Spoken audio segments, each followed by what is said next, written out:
Bismillahirrahmanirrahim. Assalamualaikum warahmatullahi wabarakatuh. Alhamdulillahirrabbilalamin. Wassalatu wassalamu ala asrafil anbiya'i wal mursalin Muhammadin wa ala alihi wa ashabihi ajma'in. Saudara-saudaraku sekalian yang dirahmati Allah subhanahu wa ta'ala, Allah ta'ala ketika menetapkan dengan kebijaksanaannya seorang hamba berbuat dosa, sebenarnya ada berbagai macam manfaat yang bisa diambil oleh orang-orang yang menyadari kalau dirinya berbuat dosa. Karena konsepnya bahwa seorang mukmin memahami tidaklah Allah menetapkan satu ketetapan bagi seorang hamba kecuali baik. Rasul kita Muhammad sallallahu alaihi wasallam menyampaikan, "Au kama qala la yaqdiyallahu lil mu'mini qada'an illa kana khairal lahu." Tidaklah Allah Ta'ala menetapkan satu ketetapan untuk seorang mukmin kecuali pasti baik, bermanfaat untuk orang-orang mukmin itu. Demikian pula perbuatan dosa. Nabi Adam alaihissalam ketika berbuat dosa, keutamaan yang belum miliki berbeda dengan iblis adalah Nabi Adam alaihissalam segera bertaubat akan kesalahan-kesalahan yang dia kerjakan. Nabi Adam segera menyadari kesalahannya, kemudian dia memohon maaf kepada Allah Subhanahu wa taala. Imam Sufyan Ats-Tsauri rahimahullah menyampaikan bahwa Nabi Adam alaihi salam ketika berbuat dosa kemudian bertanya kepada Allah Subhanahu wa taala. Nabi Adam menyampaikan, "Ya Rabbi, ara'aita in astaghfiru laka, wahai Allah, bagaimana pendapatmu kalau aku memohon ampun atas semua kesalahan-kesalahanku?"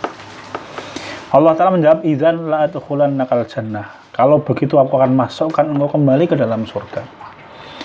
Maka Allah menyampaikan, "Fatalaqa Adamu min rabbi kalimatin fataba alaihi innahu wat-tawwabur rahim." Nabi Adam segera bertaubat dan diterima taubatnya oleh Allah Subhanahu wa taala. Maka kemudian sebagian ulama menyampaikan, seseorang yang pernah berbuat dosa di dalam satu hal, maka belum tentu kedudukannya lebih rendah dari orang yang tidak pernah berbuat dosa di dalam hal itu. Kita ulangi bahwa seseorang yang pernah berbuat dosa di dalam satu kesalahan itu belum tentu dia lebih hina daripada orang yang belum pernah salah di dalam urusan itu. Kenapa? Karena ada banyak, sekali lagi, manfaat ketika orang bertobat dengan taubatan nasuha, dia merasa bersalah atas kesalahan-kesalahannya.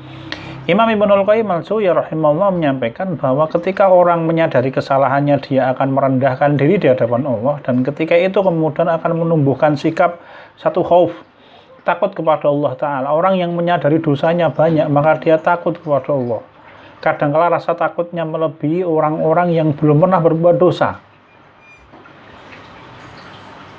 Bahkan rasa takutnya kadangkala melebihi orang-orang yang belum pernah berbuat dosa. Penyesalan yang besar. Yang kedua, seseorang yang menyadari dia berbuat dosa dan berbuat kesalahan, maka hatinya akan semakin khusyuk. Dia akan semakin tawadhu, dia akan semakin merendahkan diri di hadapan Allah Subhanahu wa taala. Kenapa? Karena dia menyadari kesalahannya. Kalau Nabi Ayub alaihissalam menghabiskan waktunya dengan berdoa kepada Allah, berzikir, wa nada fi dzulumati alla ilaha illa anta subhanaka inni kuntu minadh dhalimin. Nabi Yunus berdoa di dalam kegelapan perut ikan, "Wahai Allah, tidak ada ilah kecuali Engkau, Maha Suci Engkau, dan aku termasuk golongan orang-orang yang berbuat zalim." Kalau Nabi Adam alaihissalam diajari oleh Allah Subhanahu wa taala yang diabadikan di dalam Al-Qur'an, doanya adalah Rabbana zalamna anfusana fa illam taghfir lana wa tarhamna lanakunanna minal khasirin. Yang ketiga, seseorang yang berbuat dosa dan dia diberikan waktu untuk bertobat, maka dia akan semakin cinta kepada Allah. Kenapa? Dia menyadari dosanya tidak langsung dihukum oleh Allah. Kalau misalkan dihukum oleh Allah, binasa orang itu.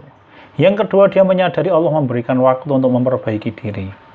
Orang yang memahami ini, maka dia akan semakin cinta kepada Allah Subhanahu wa taala. Yang keempat, seseorang yang pernah berbuat dosa dan dia menyadari kesalahan besarnya, maka dia akan bergegas kembali kepada Allah. Al-inabah, kata Imam Ibnul Qayyim al-Jauziyah rahimahullah, dia akan kembali kepada Allah, segera bergegas, tidak menunda-nunda waktu.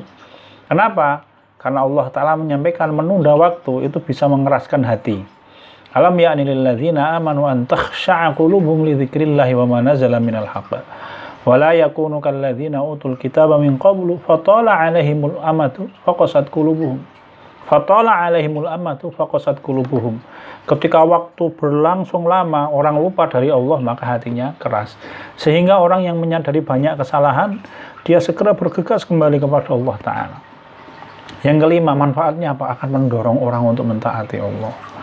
Dia semakin patuh kepada Allah, dia manfaatkan waktu yang diberikan oleh Allah, dia tinggalkan kebiasaan masa lalunya, dia segera mentaati Allah Subhanahu wa Ta'ala, rujuk kembali kepada Allah Ta'ala dengan cara mentaati Allah Subhanahu wa Ta'ala.